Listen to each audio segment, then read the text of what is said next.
Hi all, good morning. இன்றைக்கி afternoon லஞ்சுக்கு வந்து நான் பேபி கார்ன் வச்சு கிரேவி செய்ய போகிறேன். அது எப்படின்னு உங்களோட ஷேர் பண்ணிக்கிறேன். முதல்ல அதுக்கு தேவையான பொருட்கள் என்னென்னு பார்த்துலாம். வெங்காயம் வந்து மீடியம் சைஸ் வெங்காயம் வந்து 2 எடுத்து நீல வாக்கில் அரிஞ்சு வச்சுருக்கேன். 2 தக்காளி வந்து பொடி பொடியாக நறுக்கி வச்சுருக்கேன். பச்சை மிளகா ஒரு 3 எடுத்து வச்சுருக்கேன். இஞ்சி பூண்டு பேஸ்ட் வந்து 1.5 ஸ்பூன் அளவுக்கு எடுத்து வச்சுருக்கேன். கொஞ்சம் கருவேப்பிலை, கொஞ்சமாக பேபி கார்ன் எடுத்துருக்கேன். இந்த மாதிரி தோல் ரிமூவ் பண்ணி ரெடியாக எடுத்து வச்சுக்கோங்க.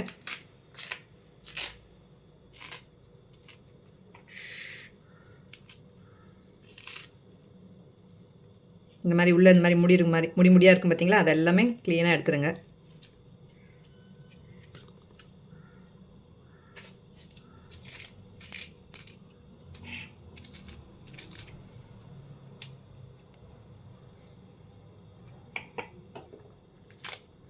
எல்லா பேபி கார்னுக்கும் அதே போல் க்ளீனாக எடுத்து வச்சுருங்க.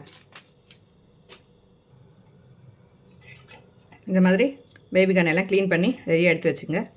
இதை சும்மா வந்து தண்ணியில் ஒரு முறை வாஷ் பண்ணி எடுத்துக்கலாம். தண்ணியில் வாஷ் பண்ணி வச்சு, ஏன்னா இது மேலே இந்த மாதிரி முடியாக இருக்கும் பார்த்தீங்களா, அதெல்லாம் வந்துடும்.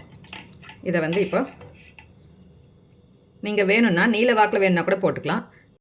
நான் இன்றைக்கி சர்க்கிள் ஷேப்பில் தான் கட் பண்ண போகிறேன். இந்த கிரேவி வந்து சூப்பராக இருக்குங்க. கறி குழம்பு மாதிரியே டேஸ்ட்டாக இருக்குங்க.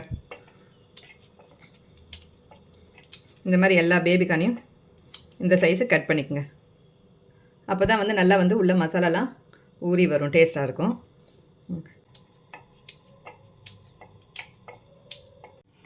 பேபி கார்னெல்லாம் கட் பண்ணி ரெடியாக எடுத்து வச்சாச்சு. மற்றபடி வெங்காயம் தக்காளியும் ரெடியாக இருக்குது. இப்போ நம்ம வந்து இந்த கிரேவியை வந்து தாளிக்க ஆரம்பிச்சிடலாம். முதல்ல பேபி கார்னை வந்து கொஞ்சம் நேரம் சுடு தண்ணியில் போட்டு நம்ம வேக வச்சிடணுங்க. ஏற்கனவே அடுப்பில் வந்து சுடு தண்ணி போட்டுட்டு கொதிச்சிட்ருக்கு. இதிலே வந்து நீங்கள் 1/2 ஸ்பூன் அளவுக்கு சால்ட்டு சேர்த்துங்க. சேர்த்துட்டு நம்ம இந்த கட் பண்ணி வச்ச பேபி கார்ன் எல்லாம் இதுலேயே சேர்த்துக்கலாம்.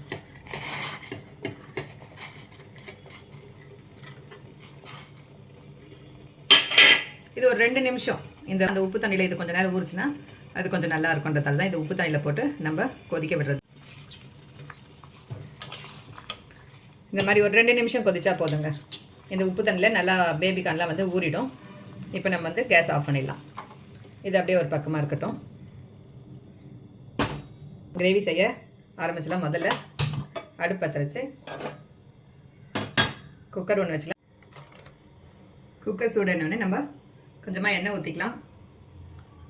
ஒரு 4 ஸ்பூன் அளவுக்கு எண்ணெய் ஊற்றிக்கங்க. எண்ணெய் காஞ்சிச்சு. எண்ணெய் காஞ்சோடனே பட்டை 4, லவங்கம், ஒரு ஏலக்காய், ஒரு பிரிஞ்சி இலையை வந்து இந்த மாதிரி 2-3 கிள்ளி போட்டிருக்கேன். கொஞ்சமாக வந்து சோம்பு,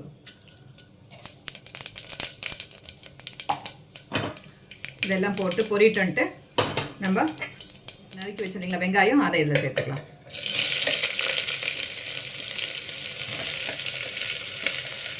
கூடவே கருவேப்பிலையும் சேர்த்துருங்க.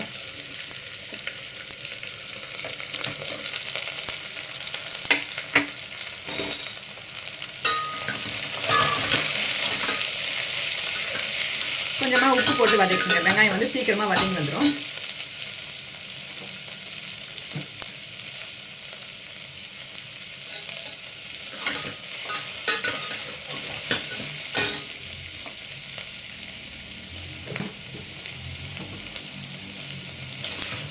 வெங்காயம் வந்து நல்லா வதங்கி வரணும். நல்லா ஒரு கோல்டன் கலராக வரவெல்லாம் வதக்கலாம்.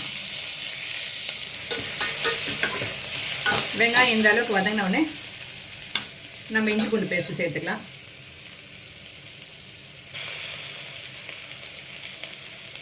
இஞ்சி பூண்டு பேஸ்ட் போட்டதுக்கப்புறம் நல்லா வதக்கி விட்டுக்குங்க. அதோட பச்சை வாசனை போகிற வெல்லம் கொஞ்சம் நேரம் சிம்மில் வச்சு வதக்குங்க. இஞ்சி பூண்டோட பச்சை வாசனைலாம் போயிடுச்சு. இப்போ நம்ம எடுத்து வச்சுருந்த பச்சை மிளகாவையும் இதிலே சேர்த்துக்கலாம். பச்சை மிளகா நான் அப்படியே முழுசாக தான் போடுறேன். கூடவே தக்காளியும் சேர்த்துக்கலாம்.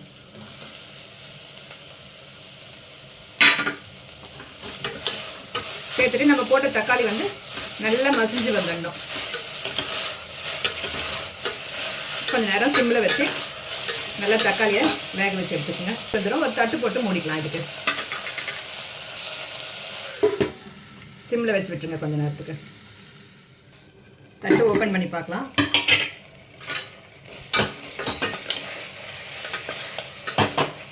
பாருங்கள் தக்காளிலாம் நல்லா வந்து மசிஞ்சு வந்துடுச்சு. இப்போ நம்ம வந்து சுடு தண்ணியில் போட்டோம் இல்லைங்களா பேபிக்கான, இதை வந்து தண்ணி இல்லாமல் இதில் எடுத்து போட்டுக்கலாம்.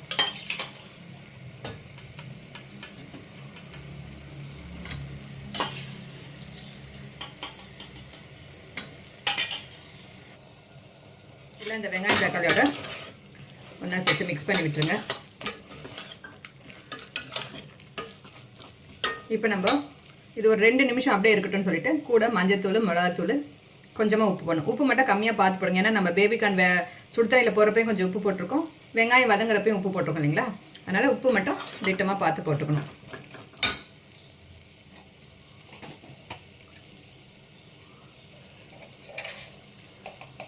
கொஞ்சமாக மஞ்சத்தூள்,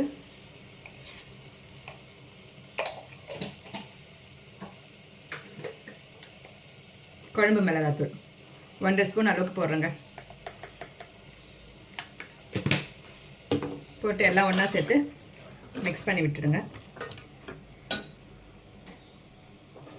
உப்பு கொஞ்சமாக போட்டுக்கோங்க. நீங்கள் அதுக்கப்புறம் டேஸ்ட் பார்த்துட்டு கூட உப்பு போட்டுக்கலாம். அடுப்பை வந்து சிம்மில் வச்சுட்டு கொஞ்ச நேரம் ஒரு நிமிஷம் 2 நிமிஷம் இந்த எண்ணெயிலே இந்த மசாலாவோட நெடியெல்லாம் போகிற அளவுக்கு வதக்கி விட்டுக்கலாம். நல்லா வதக்கியாச்சு. இப்போ நம்ம வந்து தண்ணி சேர்த்துக்கலாங்க. 1 டம்ளர் அளவுக்கு தண்ணி சேர்க்கணும் இப்போதைக்கு. பாருங்க நம்ம ஊற்றின தண்ணிலாம் இந்த மாதிரி சலசலன்னு கொதிக்கிறப்ப தான் நம்ம வந்து குக்கரோட மூடி போட்டு மூடணும்.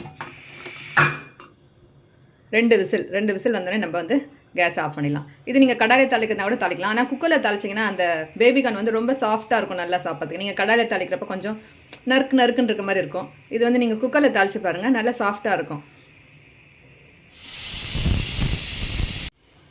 ஒரு விசில் வந்துடுச்சு. இன்னும் ஒரு விசில் வர வரையில வெயிட் பண்ணலாம். 2 விசில் வந்துடுச்சு. நம்ம வந்து கேஸ் ஆஃப் பண்ணிடலாம். இப்போ டம் அடங்கோட வெயிட் பண்ணலாம். டம் அடங்கிச்சு. நம்ம ஓப்பன் பண்ணி பார்க்கலாம்.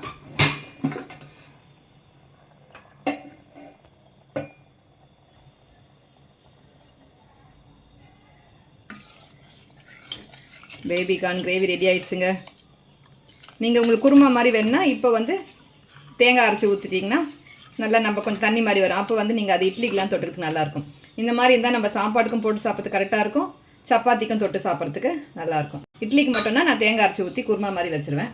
இப்போ லாஸ்ட்டாக வந்து லெமன் வந்து கொஞ்சமாக ஒரு 5-6 ட்ராப் லெமன் விட்டுட்டு,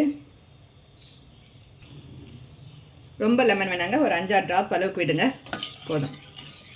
அது வந்து அந்த புளிப்பு ஃப்ளேவர் வந்து நல்லாயிருக்கும். கொஞ்சமாக மிளகுத்தூள் தூவிக்கலாம்.